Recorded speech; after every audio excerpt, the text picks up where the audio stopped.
Good morning, everyone. We have some sunshine today after lots and lots of rain, and I wanted to share this beautiful mullein plant with you.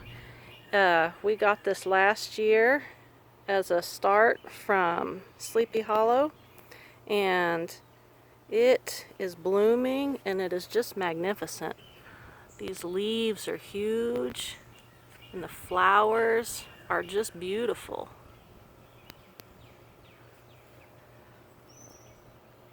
And when I came out this morning, there were several bees buzzing around this. And even now, there are some smaller pollinators doing their job there.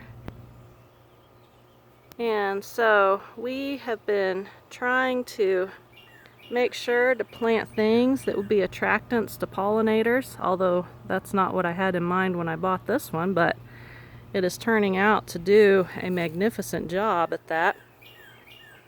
If you have things that are attractant to pollinators, it can increase the production of your garden.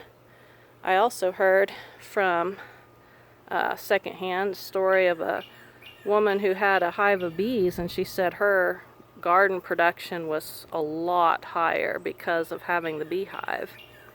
So this year I'm trying to incorporate more plants for pollinators, and this one is just gorgeous. Now, the same year we got this one, I had some wild ones come up in the garden, and so let's take a look at a couple of those. One that's come up this year is right over here, and there it is. That one's new this year. Let's go look at the other two. Alright, here in the back corner of our garden by our strawberry mound, which is producing some delicious fruit, is this mullein that we planted. No, we didn't plant this one. This one came up volunteer last year. As you can see, it's starting to stretch up and get ready to flower. So that is super cool. Oh, there's our little neighbor. We have a new neighbor, a little puppy dog. Hi! So, then we have, oh, there's a cucumber down there and some poppies. Let's go look at the other mullein that came up in the front yard. Alright, here's the one in the front yard.